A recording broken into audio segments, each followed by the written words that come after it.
ಓಂ ಶ್ರೀ ಗುರುಭ್ಯೋ ನಮಃ.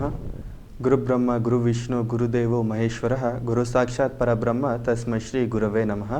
ನನ್ನ ಹೆಸರು ದೀಪಕ್. ನಾನು ನಾಡಿ ಜ್ಯೋತಿಷ್ಯಾಲಯ ಶಿವಂ ಗುರುಕುಲದಲ್ಲಿ ಜ್ಯೋತಿಷ್ಯವನ್ನು ಅಭ್ಯಾಸ ಮಾಡ್ತಾ ಇದ್ದೇನೆ.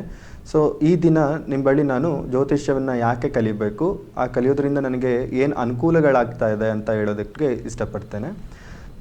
ಜ್ಯೋತಿಷ್ಯ ಶಾಸ್ತ್ರ ಪ್ರತಿಯೊಬ್ಬರು ಕಲಿಯಬೇಕಾಗಿರುವಂಥ ಒಂದು ಶಾಸ್ತ್ರ. ಯಾಕಂದರೆ ಇಂದಿನ ಕಾಲದಲ್ಲಿ ಎಲ್ಲ ಗುರುಕುಲಗಳಲ್ಲಿ ಎಷ್ಟೋ ಶಾಸ್ತ್ರಗಳು, ಕಾಮಶಾಸ್ತ್ರ ಇರ್ಬೋದು, ಅರ್ಥಶಾಸ್ತ್ರ ಇರ್ಬೋದು, ವೇದಗಳಿರ್ಬೋದು, ಉಪನಿಷತ್ಗಳಿರ್ಬೋದು, ನ್ಯಾಯಶಾಸ್ತ್ರ ಇರ್ಬೋದು, ಜೊತೆಗೆ ಅದರ ಜೊತೆ ಜ್ಯೋತಿಷ್ಯ ಶಾಸ್ತ್ರ ಕೂಡ ಕಲಿಯುತ್ತಾ ಇದ್ದರು.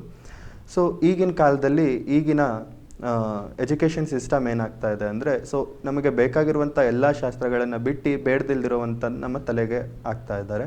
ಸೊ ಜ್ಯೋತಿಷ್ಯ ಪ್ರತಿಯೊಬ್ಬರು ಕಲಿಬೇಕಾಗುತ್ತೆ. ಯಾಕೆ ಅಂದರೆ, ಸೊ ಈಗ ನಾವು ಹೊರಗಡೆ ಎಲ್ಲರೂ ಹೋದರೂ ಜ್ಯೋತಿಷ್ಯ ಕೇಳೋದಕ್ಕೆ ದುಬಾರಿ ಆಗಿರುತ್ತೆ, ಮತ್ತು ಅದು ಎಷ್ಟು ಸತ್ಯತೆ ನಮಗೆ ಗೊತ್ತಿರೋದಿಲ್ಲ.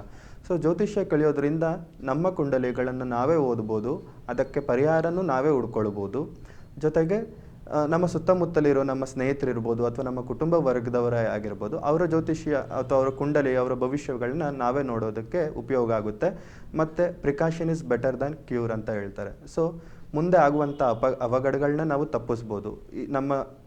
ನಮ್ಮ ಭವಿಷ್ಯಗಳನ್ನು ಅಥವಾ ನಮ್ಮ ಕುಂಡಲಿಗಳನ್ನು ಓದೋದ್ರಿಂದ ನಮ್ಮ ಸುತ್ತಮುತ್ತಲಿನ ಅಂದರೆ ನಮ್ಮ ಸ್ನೇಹಿತರು, ನಮ್ಮ ಕುಟುಂಬ ವರ್ಗದವರ ಅವರ ಭವಿಷ್ಯವನ್ನು ನಾವು ನೋಡಿ ತಿಳ್ಕೊಳ್ಳೋದ್ರಿಂದ ಅವರ ಜೀವನದಲ್ಲಿ ಏನೇ ತೊಂದರೆಗಳಿದ್ರೂ ನಾವು ಅದನ್ನು ನೋಡಿ ಪರಿಹರಿಸ್ಕೊಳ್ಬೋದು. ಸೊ ಇದರಿಂದ ನಮಗೆ ಜ್ಯೋತಿಷ್ಯ ಶಾಸ್ತ್ರ ಕಲಿಯಬೇಕಾಗುತ್ತೆ. ಶಿವಂ ಗುರುಕುಲದಲ್ಲಿ ವಿಶಿಷ್ಟವಾದದ್ದು ಏನು ಅಂದರೆ, ಇಲ್ಲಿ ಆಂತರಿಕ ಪೂಜೆ ಹಾಗೂ ಬಾಹ್ಯ ಪೂಜೆ ಕೂಡ ಇಲ್ಲಿ ಹೇಳ್ಕೊಡ್ತಾರೆ. ಜೊತೆಗೆ ಎಷ್ಟೋ ತಂತ್ರಗಳು, ಮಂತ್ರಗಳನ್ನು ಸುಲಭವಾಗಿ ಬಿಡಿಯಾಗಿ ಸರ್ವರಿಗೂ ಅರ್ಥ ಆಗುವಂಥ ರೀತಿಯಲ್ಲಿ ಹೇಳ್ಕೊಡ್ತಾರೆ. ಮತ್ತು ಬರೀ ಹೇಳ್ಕೊಡೋದಲ್ಲ, ಕಲಿಸ್ಕೊಡ್ತಾರೆ. ಸೊ ನಮಗೆ ಕಲಿಯೋದಕ್ಕೂ ಈಸಿ ಆಗುತ್ತೆ, ತುಂಬ ಸುಲಭವಾಗಿರುತ್ತೆ. ಮತ್ತು ಇನ್ನೊಂದೇನು ಅಂದರೆ, ಎಲ್ಲದಕ್ಕೂ ಯಂತ್ರಗಳೇ ಆಗಲಿ, ಎಲ್ಲದಕ್ಕೂ ಮಂತ್ರಗಳೇ ಪರಿಹಾರಗಳು ಇರಲ್ಲ. ಕೆಲವೊಂದಕ್ಕೆ ಉದಾಹರಣೆಗೆ ಆರೋಗ್ಯ ಸಮಸ್ಯೆಗಳಿರುತ್ತೆ. ಸೊ ಇಲ್ಲಿ ಯಾವ ಥರ ಅಂದರೆ, ಕೆಲವೊಮ್ಮೆ ಆಯುರ್ವೇದದಲ್ಲೂ ನಮಗೆ ಈ ಜ್ಯೋತಿಷ್ಯ ಶಾಸ್ತ್ರಗಳು ಬೇಕಾಗ್ತದೆ.